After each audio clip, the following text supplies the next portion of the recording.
This is a presentation of Northeast Streaming Sports.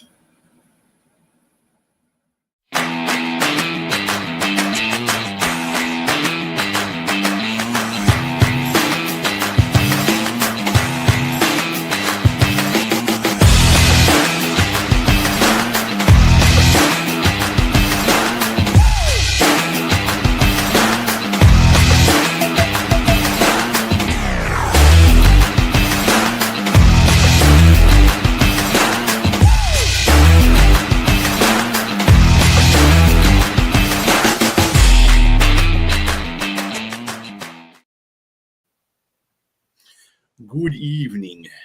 It is Wednesday, the 12th of November. This is the Unprofessional Professional Sports Show. I am BA here with James and Bo. How you fellas doing this evening or afternoon again, by your case, Bo? So I don't know if we're unprofessional or professional with no intro. I was like, what happened? There you go. We got to have a mixed bag because, it's been a mixed bag the last 3 or 4 weeks. So, it's we throw a trick in there once in a while, but it happens. We don't have all the usual subjects on here. The one subject. Well, Bo can sometimes lead us off the rails too. Now let's not get that twisted. Tip is the other guy. Keith is out there for balance. Keith, I hope you're having a great time out there with your wife on your cruise. Absolutely. We miss you, bro. We'll see you when you get back. Enjoy yourself. Mm-hmm. So we're going to talk some sports, which is some shows are like that. Some shows ain't. I'm not saying who, but anyway. Throwing shots at my Monday show. To be fair, I was also throwing shots at my Monday show for being the least sports-related sports show ever. It was cows terrible. And video games. Yeah. Don't forget the cows. The cows. Yeah, cows and video games, yeah. Cows and weather, and it was a weird show. So going to sports. I don't know if you guys heard, but Michigan State got put on probation for 3 years for recruiting violations under Coach Mel Tucker. Besides the probation, MSU was also penalized $30K plus dropping a bucket. Yep. 1 point plus 1.5% of the team's budget. Again, another drop in a bucket, especially for a school like that. So I want to say the NCAA is starting to come down on folks, but then it's kind of like a weird way that they do that kind of stuff. It's like you want to take them seriously, but then you don't want to take them seriously because they're not too much. You know what I'm saying? If you're waiting for the NCAA to be a governing body the way that you would think they should be, pack a lunch because that's not going to be the thing. And then you have the college football playoff that doesn't care about the NCAA. So even in the middle of Michigan cheating, they're like, yeah, that sounds like a NCAA problem. They're in the playoff. So college needs to figure some stuff out. Yeah. So this is Michigan State football? Yeah, Michigan State football. Yeah. Yes. Well, make it worth your while. If you're going to get penalized for things that you shouldn't be doing, you need to be winning. Exactly. You can't cheat and also suck. That. Right. Somebody needs to get fired for real. Wasn't their theme Tuck's coming, or he was? Pause. Starting something right there, Brent. That's little brother from Michigan. It's funny, the big brother can cheat and get away with it, and then the little brother doesn't cheat or cheats and doesn't get away with it. Well, you know what? It's kind of like the NCAA picks and choose who they want to. Oh, if your school sucks, maybe that was it. Maybe that was the last straw for the NCAA in deciding in that factor. It's like, you cheat and you still suck? Oh, yeah, you're getting penalized for that. They penalized Michigan. They just didn't take a trophy away. If Michigan was good and they won, they wouldn't take the trophy away. They'd still sanction you and do whatever, but they wouldn't take the trophy away. So, if you're going to cheat, you got to at least win. There you go. So all the schools out there, if you're going to cheat, win. So that way you won't get sanctioned. What's your motto, Beastrilla? If you ain't cheating, you ain't trying. Yeah, if you ain't cheating, you ain't trying. That's right. New England has done it for so many years. I mean, I can't tell you how many teams have done it over so many years. Houston, the Astros, there you go. Hey, the rules are black and white, but there is some gray area that you can play around in. Oh, yeah. Until it becomes black and white, right? Like usually you end up doing some of those things and then they're like, oh yeah, so that is a rule now. 50 Shades of Gray area. Yeah, that's right. Or you can be like the Lions, just come up and start making rules as you go along. That helps too, Mm-hmm. Oh, well, we have this rule that was formed in 1885 for the youth football in general, not even the NFL, and this is what's going to happen. It's like, dude, come on. It's like Detroit's always like the guinea pig for NFL rules for some reason. But anyway, the Cleveland Guardian teammates, Luis Ortiz and Emmanuel Chase, they pleaded not guilty to charges that they took bribes. Speaking of cheating. See, I don't know if you'd go that route, right? Like, because, I mean, that just means you were cheating on your own. Well, that's true. Unless they were cheating for their team. I mean, at least they were. What were they doing? They were calling pitches. Weren't they calling pitches like every third pitch was like a slider or something like that? Yeah, I think you mentioned that. As a matter of fact, it had to be a slider in the left batter's box, right? And it was every third pitch, like clockwork. And then, you have bets of $5,000, and then it just hits every time. And you don't think people are going to notice that? Like, come on, what are we doing? So, like, how dumb are these guys? I mean, at least get creative with it. Right? You're the one pitching. You could have made it anything. You didn't have to make it the same thing every time. I mean, in the way that some of these athletes are, you kind of understand why people think that there's such thing as dumb jocks. There you go. Oh, there definitely is. Idiots like that. Yeah. Speaking of idiots, Antonio Brown gets $25,000 bail and a GPS monitor on his attempted murder charges in Florida. See, that doesn't make any sense to me. Attempted murder. $25,000. Like, I know people when I was younger that got in trouble for having weed on them, that their bail was like $150,000. $25,000 because of attempt. Like, I feel like, that's one of those one things, not like the other. Like, I don't know. I feel like weed probably isn't as bad as attempted murder. No, I don't think so. I mean, I don't know. One seems like they're trying to relax, and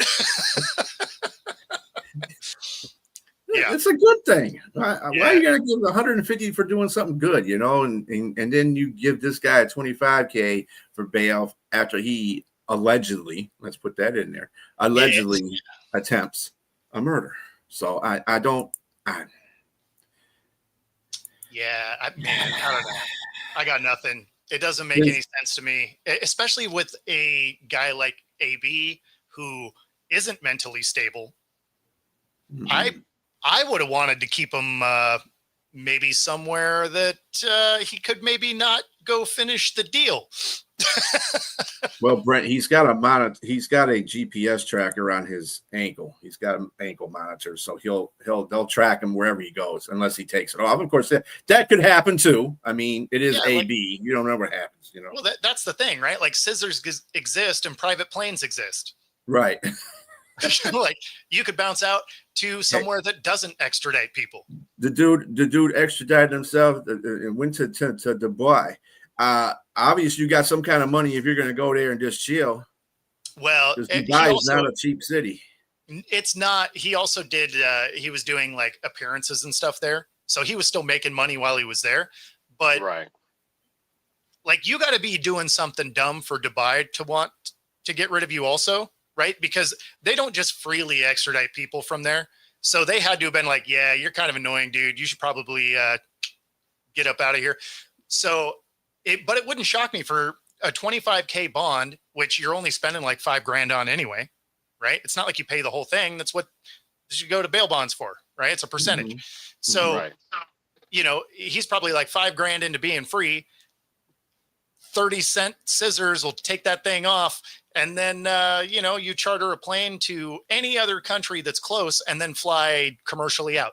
And, there's plenty of countries that don't extradite. Like, I feel like this was a easy opportunity for AB to bounce out.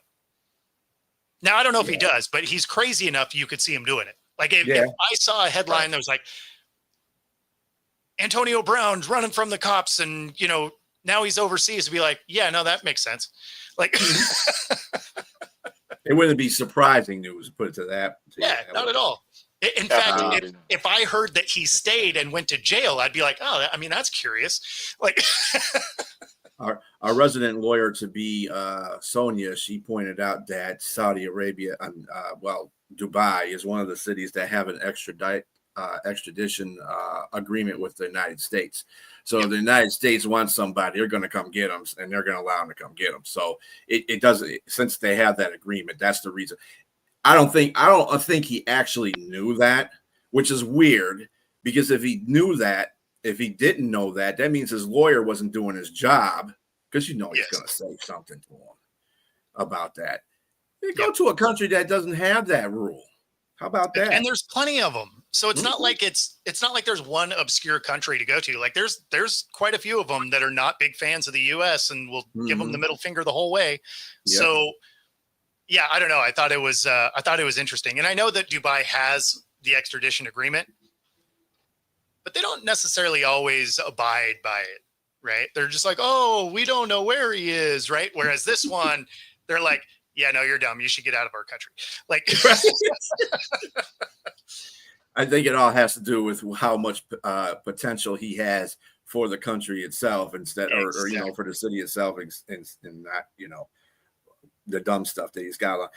His charges carry a potential 15-year prison sentence if he gets charged with it, and a $10,000 fine if he's convicted. So he attempts to kill somebody, he gets 15 years and a $10,000 fine. How is that? Well, only his fine is half of his damn bail. Like, but how is that? How is it only a $10,000 fine? Like that doesn't make any sense. I mean, you feel like attempted murder probably should have an extra zero, right? At least. Mm-hmm. Knowing Antonio Brown, that's probably exactly what happened. He didn't listen to his lawyers, probably didn't tell him that. And Antonio Brown's a big baller shot caller. He likes to live up that life, and he could have went to Dubai as like, balling out. Yep. So even if he was getting, even if he's getting paid, he's going to try to ball out. And he wants to have freedom. Well, dude, when you go to a country that has no extradition rules, that's probably a country that's not Dubai. It's probably somewhere in South America or something like that. You never know, but he could have made a better decision on that whole thing in the first place. All right. So we got some NFL coming up this weekend that are some good games on the slate. Yes. One of the two top games are going to be the Seattle Seahawks and the LA Rams at LA. And then the Detroit Lions at Philadelphia. We get them back to back too. Yeah, that's great. That's what's great about it. You're going to have 6 hours of like awesome football. Mm-hmm. Yeah, I would agree with that. Yeah, I was going to ask you, Bo. Has Pags said anything about this game?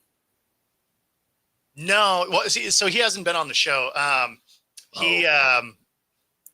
He was at the game Monday night. But of course, we didn't, we talked about cows and cheese and stuff, which was weird because we didn't talk about that game, considering he was in Wisconsin for that game. But he hasn't been on the show since. So no, we haven't previewed it, but this should be a fantastic game. Really, both of those. Which is a good thing that we're going to get 6 hours of awesome football to wrap up Sunday, because Monday is about to be the biggest clunker ever. Cowboys versus the Raiders. Like, what are we doing? Why is that prime time? Why wasn't the Seattle game flexed into? Now I know they don't flex this early in the season, but they should have. Like, you could have known a month ago that this game is going to be terrible.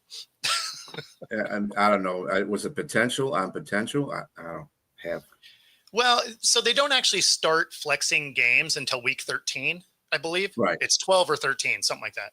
And so at week 11, you're too early no matter what. But yeah, I feel like they should probably maybe bump that up a little bit.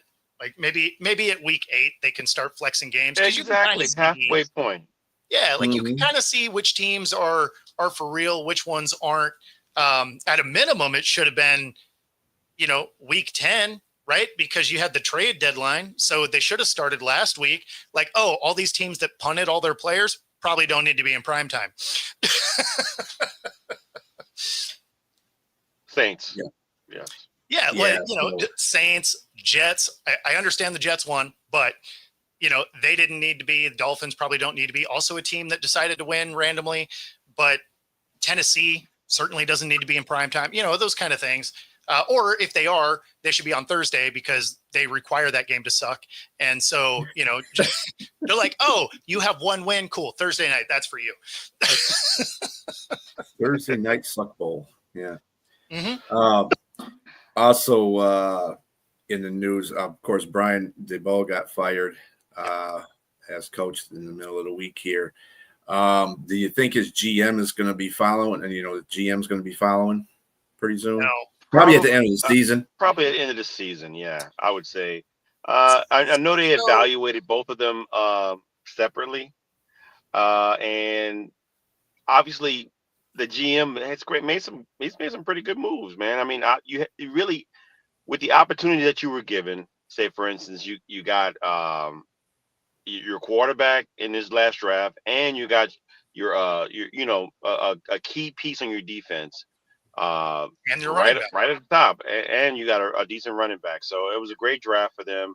Just didn't work out the way you would think it would work out. And I think Dayball is just different. I mean, he was in his fourth season, and he only had one winning season. It's lost a lot of games. It was 21-48, I think, a record or something like that, somewhere around there. And it just didn't look like it was. I mean, he looked desperate too throughout the season. Obviously, he took Russell out. He put Jackson Dart in, and even the whole concussion protocol situation, that was a debacle. You can tell. I mean, and then the blown leads in those games. That's just really like there was the icing on the cake, or a straw that broke the camel's back. And I wouldn't be. I think everybody. I don't know about you guys, but for me, I was like, okay, he's probably going to get fired during the season before the end because it just doesn't look good. I mean, they're 2-8. They probably could have won some of those games. They could have won.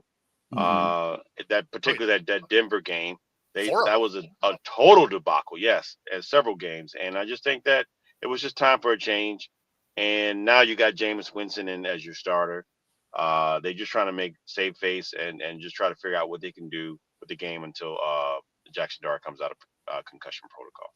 So I think the thing that's funny there is I really thought Dable should have been fired last year anyway. But it's interesting that they fired him now because you could see that he was having pretty good chemistry with Dart, right?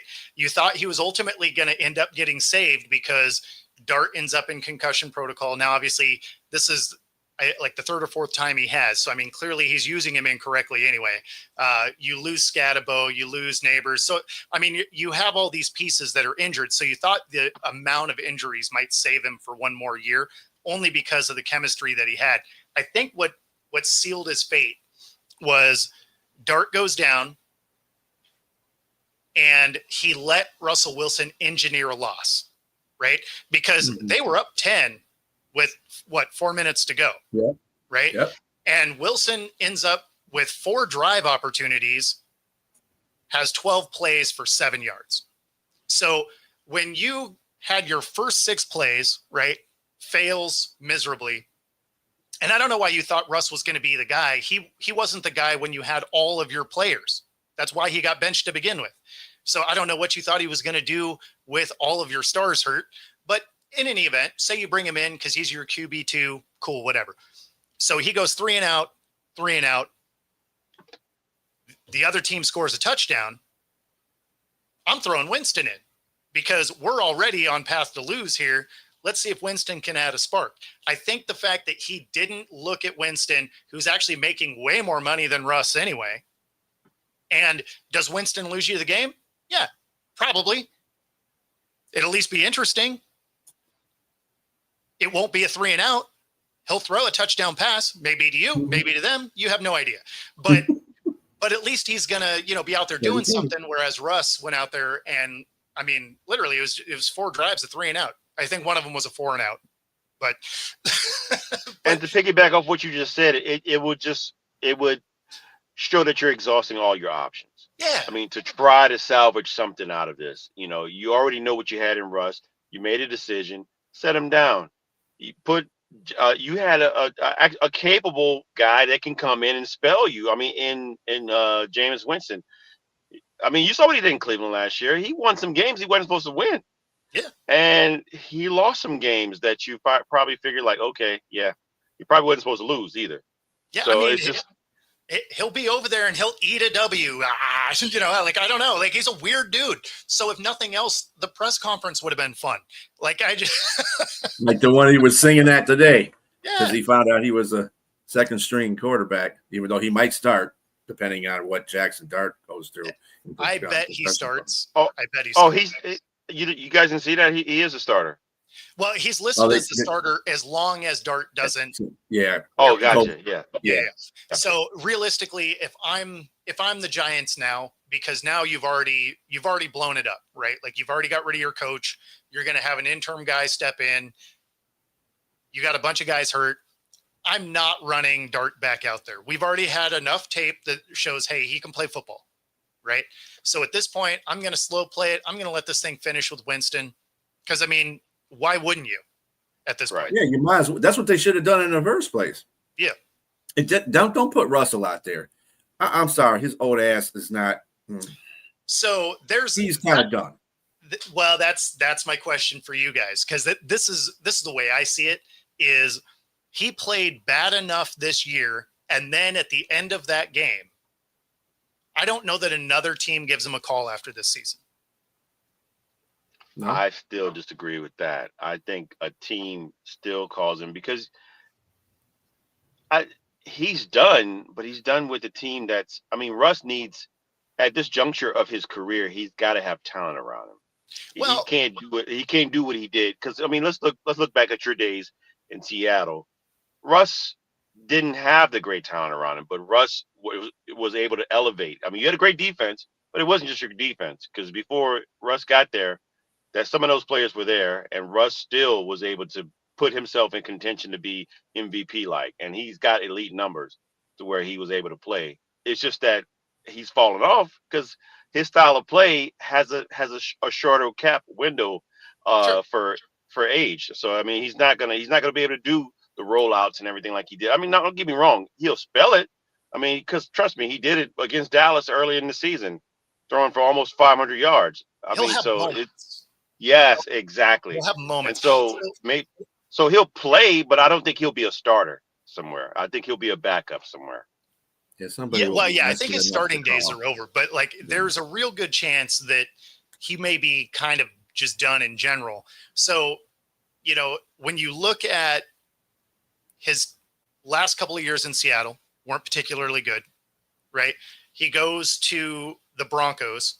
And although his second year there statistically looked all right, if you actually watched the games, it wasn't good, right? So, yeah, his touchdown interception rate looked good, right? He had lower than normal yardage. But when you watched the scoring, it was because his defense put him in positive yardage.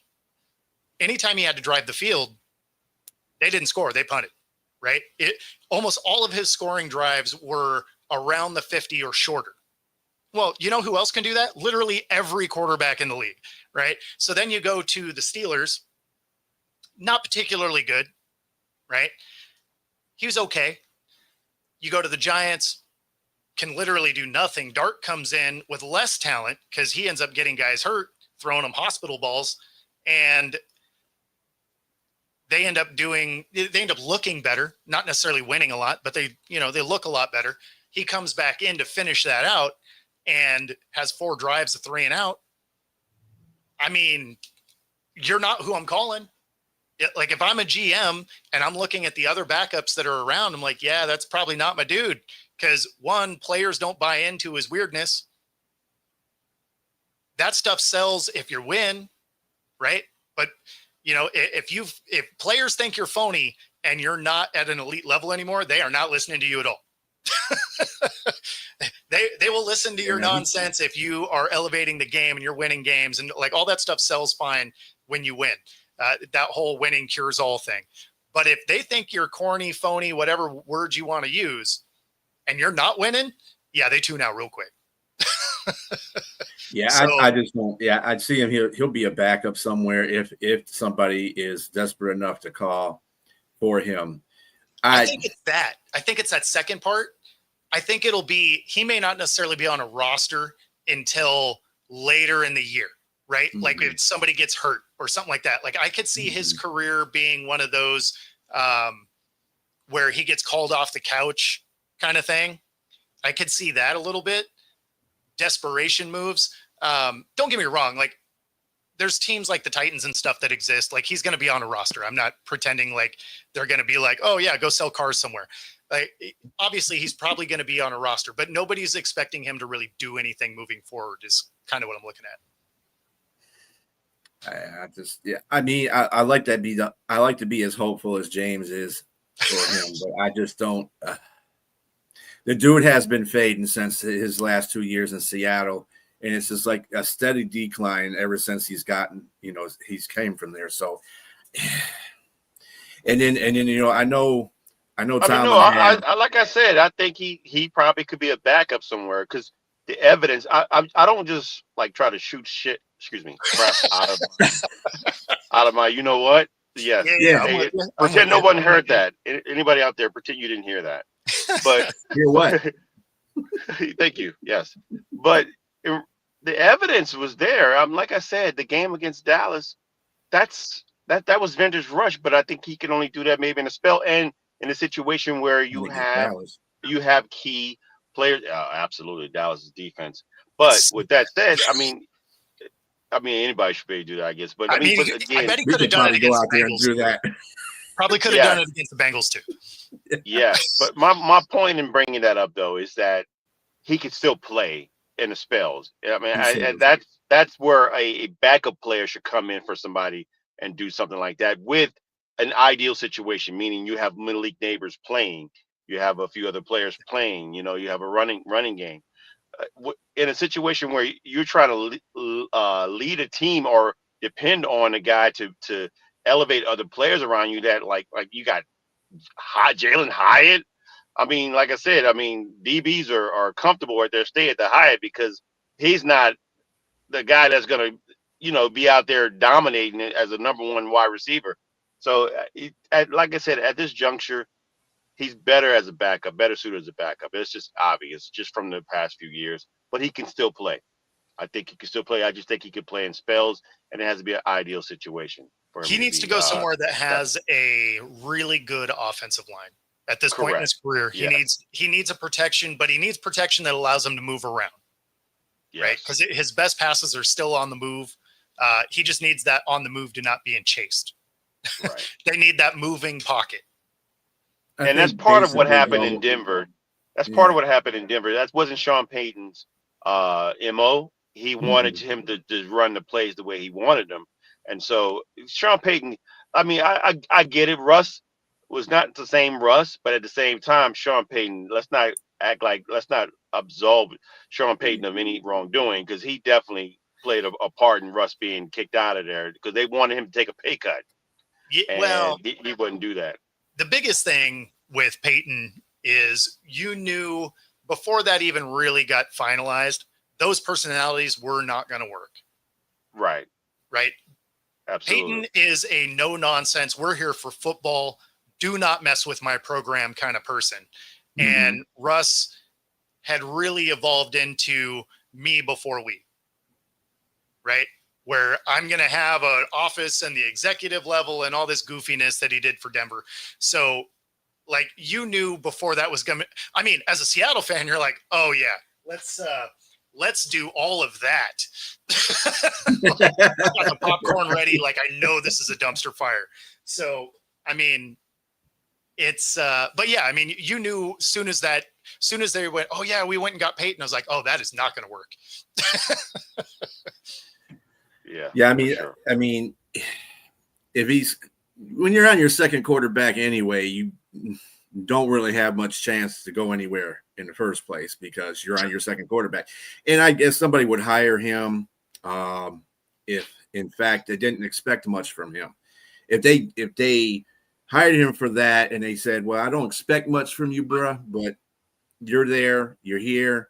If something happens to our first string quarterback, at least get us a touchdown or two, or try to leave a drive, or whatever the case may be. And again, it is depending on who he has around him at this point in his career.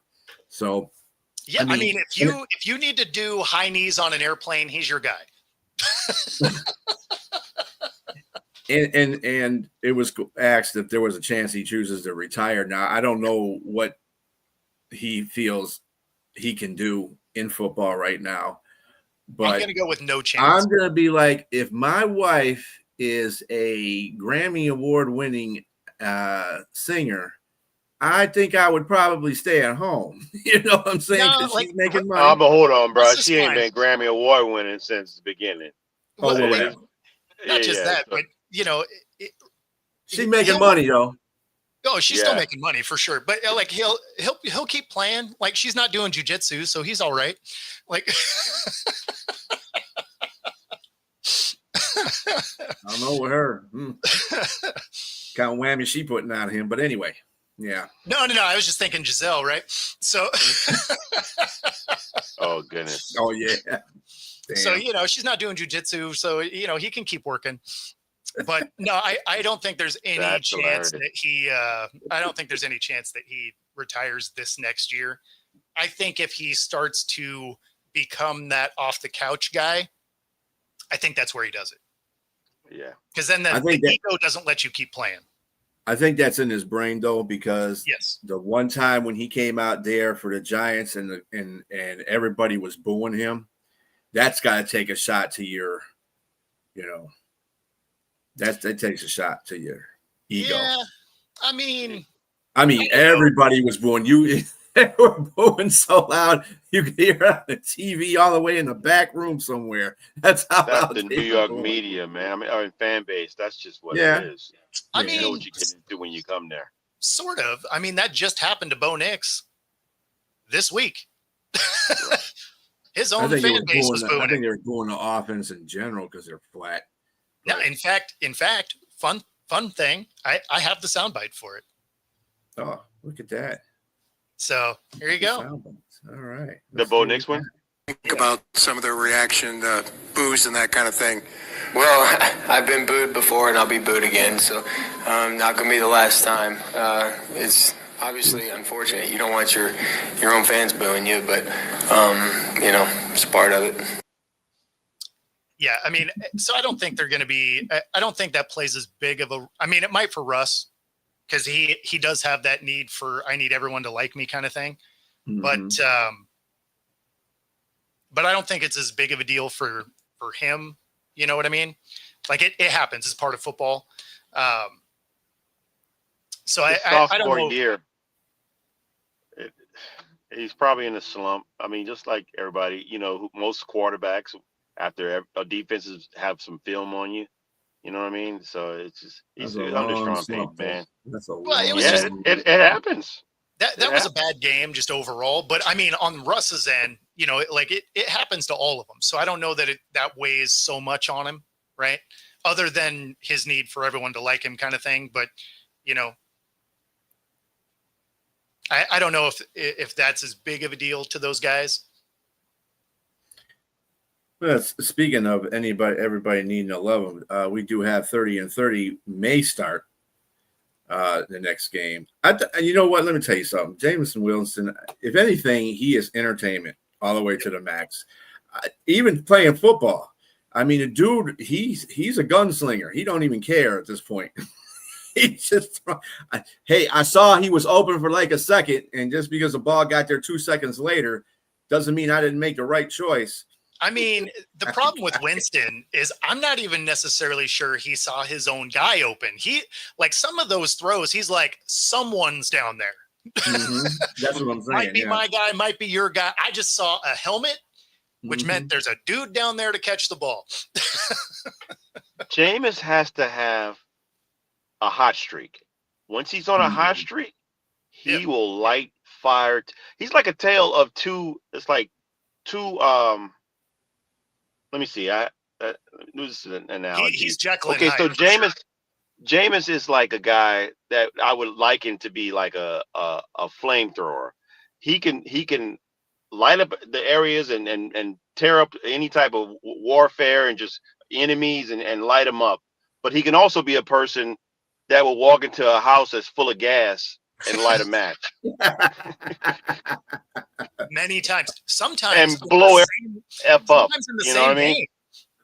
Yes. In the same game. Yes. Like, what the hell?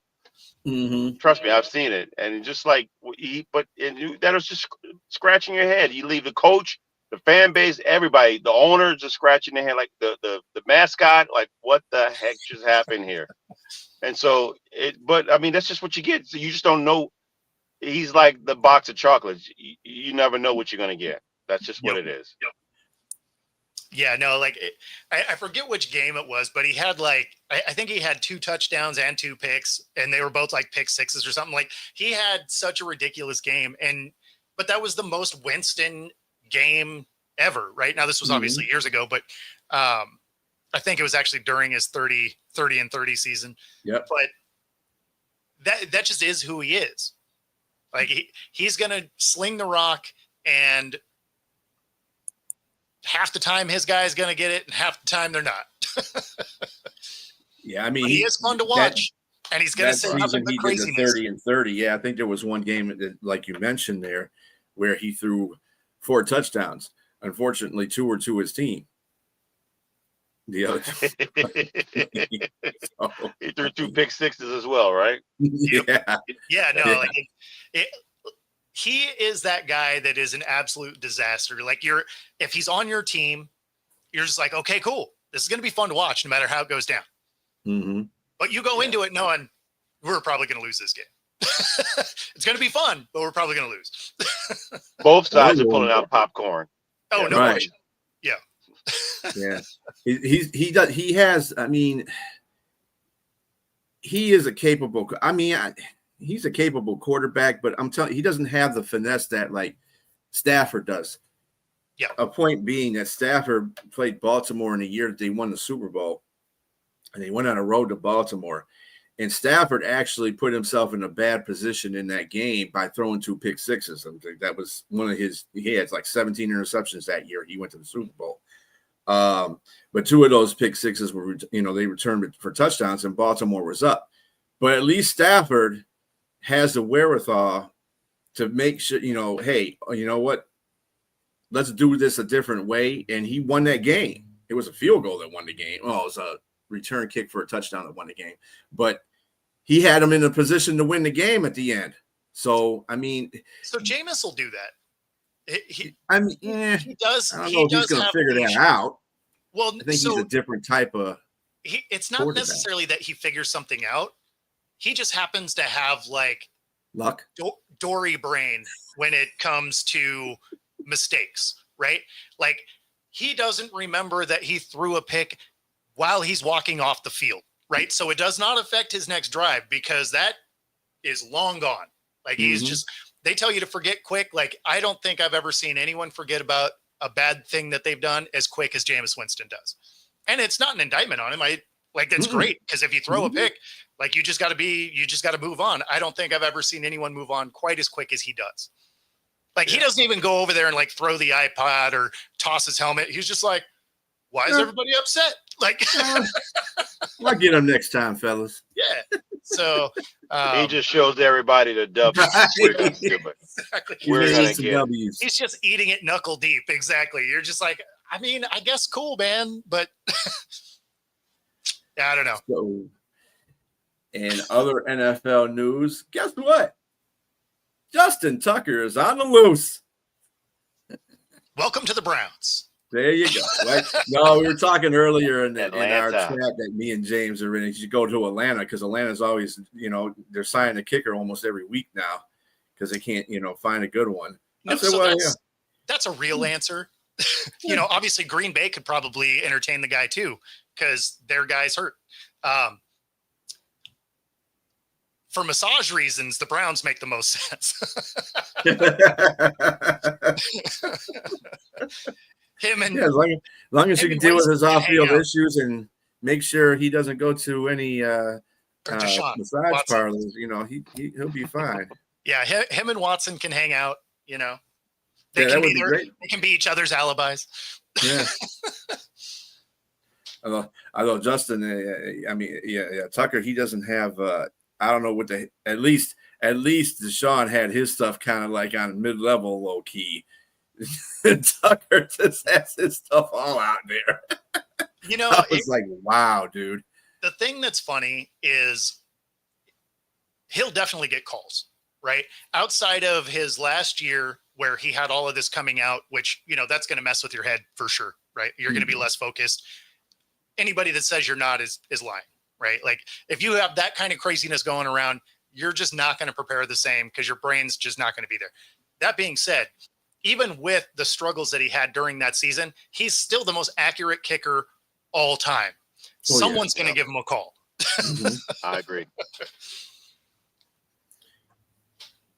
He has to face the fact that he's probably going to get booed in his home stadium.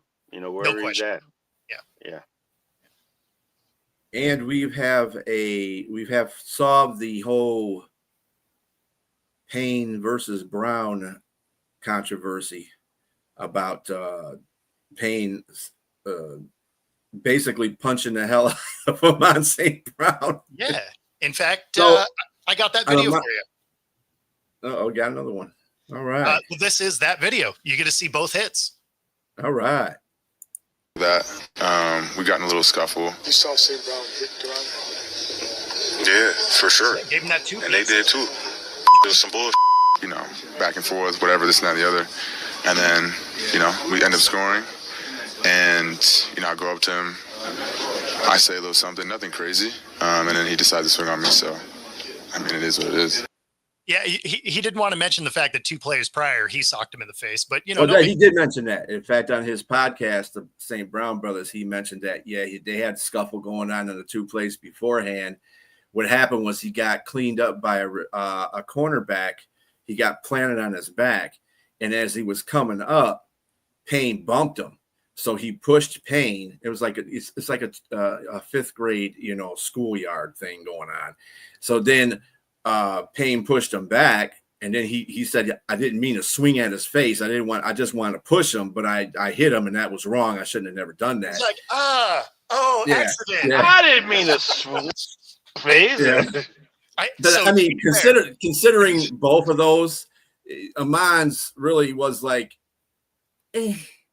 whereas Payne was like, yeah, I'm going to knock you the F out. To be fair, Amon's giving up 100 pounds on the dude, too. Yeah. At the same time, bro, don't come back at anybody else without having your arms guarded. Guarding your face, especially after you don't care how soft the attempt was. It was still an attempt.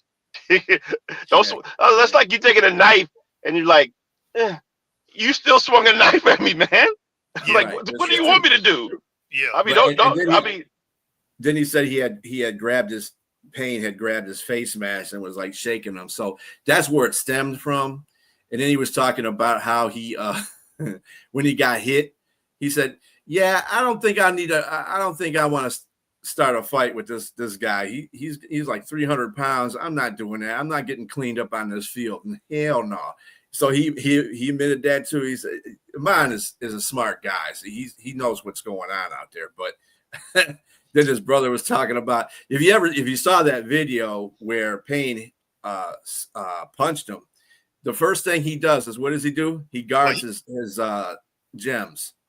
He well, it was funny. didn't put his hands up. He put his hands by his gems. Like, well, you're wearing a helmet. Like you don't need to guard that much. Like I always thought fights on the football field were dumb anyway. Even when I played, I'm like, you're literally punching someone in the helmet. You're more likely to break your hand than to hurt the dude. Right. But I mean, at the same time, him saying that he didn't mean to swing. I got in a lot of fights as a kid. 0 times did I throw a punch I didn't mean to throw one. well, I don't think he didn't say he didn't mean to swing. He just didn't mean to hit him in the face. That was what it was. I think he said he meant to hit him. Just hit him. Where else you swinging? You're like, let me hit you in a shoulder pad.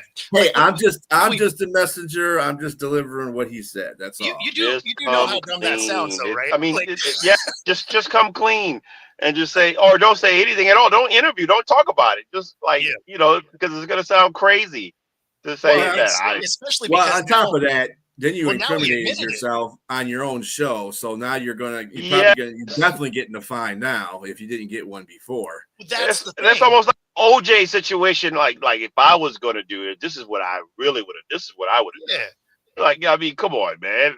Just don't say anything. No. You didn't get a flag in the moment. You know, it took people like me digging to go get, because you were like, what exactly spurred this? Because nobody just hauls off and like loads up to blast somebody just out of the blue, right? Like something had to happen. So then you're kind of scanning and you're like, oh, well, I mean, he punched him in the face. So, I mean, yeah. So for you to go on a podcast and be like, oh yeah, well, I mean, I kind of punched him in the face. Like, well, dude, he just got suspended. So not only are you going to get a fine for sure, right? Because you just admitted that you did it. Mm-hmm. Well, now you're looking at, do they suspend you too? Just, trying to make it even. For clarification, Bo, can we get a glimpse of that video once more, please? Of course. It's still up there. Okay. For that, we got in a little scuffle. You saw St. Brown hit Duran. In fact, here, we'll even do it in slow-mo. Scuffle. You saw St. Brown hit Duran. Hit the wrong button. Yeah, for sure. So shimmy. That shove, even that was like get out of my face. What are you doing? Like that's a shove. I don't know if that's soft or not. That's just he's just trying to push a big 300-pound guy. That's what his intention was. He said he was trying to shove him. So, I'm cool with that until you see right here. You see his head turn and his fist is past his helmet. So that's not for sure. And they did too. Did this. There was some bullshit, back and forth, whatever, this and that, the other. And then, we end up scoring. And I go up to him. I say a little something, nothing crazy. And then he decides to swing on me. So, I mean, it is what it is. When he covers up his stuff, I was like, okay, he's hitting your face. He ain't hitting you in the nuts, man. What? But he knew that was coming. He knew something was coming. Yeah. Oh, yeah. Oh, yeah, he braced. Yeah, no, you knew was braced too. If a 300-pound guy was coming toward me full of anger, yeah. But yeah, I mean, when you look at the first part of that on Amon's side, like you see his fist is still kind of closed past his helmet. That's not a get out of my face. Because I've done both of them. Like I can tell you, this is very different than that.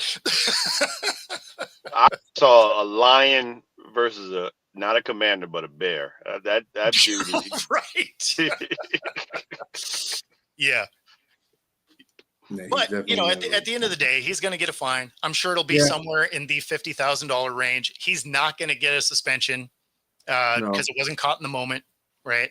So he did that in front of like 2 referees too. That was the first initial contact was in front of like 2 refs. One was actually just looking right at it because he went in there to break up the whole situation, but he was looking right at it. So if he didn't call a penalty on it, I mean, was it Deron Payne that hit the ref? Who hit the ref?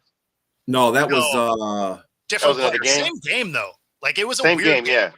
Yeah. Same game. Yeah, they were all trying to go nuts in that game. The Commanders were. Kinlaw came over there.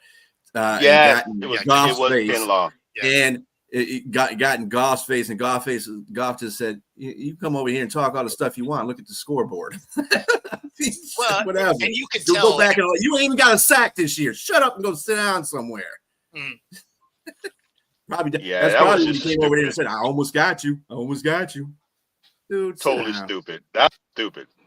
If anything, that was very stupid. And the refs turned around, shot, and all you see was the big flag going, right in the air. Like what? Yep. He almost got him, and instead he got. Go sit down, big guy. Right. Now, obviously, he wasn't trying to hit the guy, but incidental contact is what it is. You can't touch a ref. Right. Yep. Definitely can't touch a ref. And that was like one of the heat of the moment. And that was the whole, and that was the same play, actually, wasn't it? Where Amon got clocked by Payne, but it was after that touchdown, and they were all unpiling, and that's when all that confusion happened. And I think that's the same play. I think it was the same touchdown. It was the same. I thought it was a couple plays the opposite side of it. Like that section right there was such a just bizarre sequence. Buster. Like there was 5 or 6 plays in a row that you're just like, what is going on right now? Now, I know we don't like to take things in a political view, but what did you think about Trump's little thing on there? You don't have to be political, but I mean, in regard to the dancing, I'm listening to what he's saying, and I'm like, oh, okay. I didn't have the audio on. Oh, thank God you didn't. Yeah, I should have turned mine off too. To be fair, I watch a lot of games without the audio. Yeah. Did you watch it with the audio? What did he say? No, I didn't even watch it. I'll be honest with you. When I watched that, what did he say? They were talking about they were having him call a play. Oh man, I wish I would have listened to it now, because that had to have sucked. Yeah, it was pretty terrible. And of course, he has to put everything on extra mode. Oh yeah, his billions and zillions of people. I was like, come on, Trump. Come on, man. Ooh. I give him credit, though. He's the first president that caught a game in the last 40 years. I give it to him, because he did show up for that. And it was just before Veterans Day. So, that was cool. I understand that part of it. But I don't know how to say this without insulting people, but when you sit there and you're explaining something like a 2-year-old, or you're talking like a 2-year-old, the two guys, and these guys are like, they're going to be all on his, because, he's the president and he's in a booth with them. So, they're not going to be like, man, what are you talking about? That kind of stuff. They were like, yeah, that's great, Mr. President. That was a great call. Yeah, I'll slap all of you. It's going to be bigly open over there. Yeah. No, it's. Yeah, it was just something. I wish I would have heard that. I wish I would have heard that, because it had to have been terrible. It was horrendous. I'm going to have to go back and listen to that. It was horrendous, man. I was like, yeah, this is part of entertainment that you should not be involved with. He talked about he was a tight end in college. I think he was a tight end in college. I don't know what the hell he was. He played football. Who did? Trump said he played football and he was a tight end. That's hard to imagine. Yeah. But anyway. Because even when he was younger, he wasn't exactly like a guy you thought was like super fit. Right. No. But then, who's going to fact check that? So, like, based on his height, because he's like 6'2" or something, right? So, I mean, like, who's fact checking that one? Like, feasibly could have been, I guess. I'm assuming it wasn't D1. It was like, D45. But how do you know he went to college? I thought, because he got handed the keys to the Bentley, he didn't have to do all that, but whatever. College games this week for the top 12 teams that are bidding for playoffs. If I can get to it here. Yeah, there we go. So let's see. Teams on the, Michigan's playing Northwestern. Texas is playing. We got crappy games this week too, I see. No, Texas playing Georgia, right? Notre Dame is playing Pitt. There should be a couple of pretty good games actually. Yeah. Is Texas is it Texas playing Georgia? Yeah. Iowa's playing USC. That's not even in the top 12. Oh, Oklahoma is playing Alabama. Yeah, that's a good game too. Both those Yeah. games, the Texas, Georgia, and the Alabama, Oklahoma game. Yeah, Notre Dame Pitt should be good. Yeah, that should be a good game. No, like there should be some solid games this week. Texas Georgia is going to be the best one. Like that'll be the game of the week. So to me, the top team right now, I think that's kind of underrated because they're not number one, but Texas A&M. Yeah. Everybody's not really talking about them. Texas A&M has shown game in and game out this season that they are formidable and they are scary. You don't want to see them. And they're still ranked number 3, right? They're ranked 3. Yep. Well, and it's funny because they didn't get love last year either. And they were a good team last year. Mm-hmm. Yep. You know, there's just something about A&M. They could be decimating the league, and people be like, "Who?"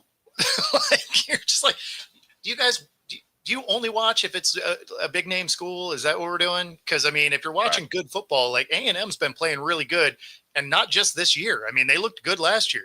They had some tough losses last year, but they were a good team. Yeah, I mean, I don't even want to play to that they're not. Nobody knows them. I mean, it's Texas A&M. They're the Aggies. I mean, you know. No, but they act like it. That's the thing. Is when you listen to the commentators, you will talk about all of the 25, and when they do randomly touch on A&M, it's for like a half a second. You would think they were the 25th team in the top 25. They're like, oh yeah. I mean, they're here, not third. Yeah, they're taking on South Carolina this weekend, so that should be 10-0. I mean, you're hearing about Alabama and Georgia and Oregon, all way more than A&M. Right. Yeah, and that's again, I hate to keep keying on this point because then people say, "Well, you're a Michigan fan," but I think Ohio State shouldn't be number one. I just don't. I think they are a good team. I'm not saying they're not a good team, but the point of the matter is, I think Indiana has done more to impress me than Ohio State has, and Texas A&M. I was like, I'm curious how crazy you're going with this. Be like, they're not even the top 25. Like, get them out of here. Oh no, I'm not. Hey, the two that are 2 and 3. Yeah, I think they're better than Ohio State. Right. No, I'm not trying to say Michigan is better than Ohio State. That's a lie. Or any, Alabama might be better than Ohio State. I don't think that's happening either. But no. I was just curious how crazy you were getting. But no, I'm with you. Indiana's looked fantastic. They had a tough outing in their last game, but they showed resolve in winning the game. That's just what you're supposed to do. You're supposed to win games tough, even if it's a tough game. They went against Penn State. Penn State showed that they battled with them, but they showed the resolve. I mean, the games like that, Indiana didn't win last year. And then particularly they didn't win against Ohio State. So that's going to be the game that's going to say they got for them to get over the top. If they meet up in the playoffs, they got to beat Ohio State to go further. Everything runs through the champion. Like you say, B, if you're the champion, you got to give them their props. And Ohio State, they're the reigning champs, and they showing like even better than last year. Yeah, so, I mean, it's that adage, right? You got to be the best, you got to beat the best. And so now Ohio State's beatable. I understand they're undefeated, but they're beatable. Like when you watch that Texas game showed that in the beginning. The first that Texas game showed that. I mean, here against the Huskies in Washington, right? Like that was a game. If they didn't decide to just play the most vanilla ball ever at the goal line, that's a different game because Washington was able to move the ball. They're not a ranked team. They're a good team, but they're not ranked. So, I mean, Ohio State's beatable. So if they do ultimately meet head to head, that's going to be a great game. I think if it serves me, I think they do play they might play for the Big Ten championship. They would have to, yes. Yeah. So that'll be the first meeting. Yeah, I mean, I'm the sure thing is, even if Ohio State or Indiana loses that game, they're still going to be in a playoff somehow. So that's the thing, is both those teams go to the playoffs either way. Like, there's no way they're leaving one of those teams out, because as it sits today, one of those teams probably going undefeated, and the other one will have lost to the other one. Right. So like both those teams are probably getting in. Unless it's A&M. All right, but this will conclude this show for this evening. I hope everybody has a great rest of your evening, afternoon Yeah, it's still early for me. The visual is just it keeps coming to me, Bo. Yeah, it's only 4. It's only 4. Yeah, it's only 4 there. Yeah, it's not even dinner time yet. And everybody enjoy your football for the weekend. Also, remember, we got NBA basketball, we got college basketball, we got college football, we got hockey.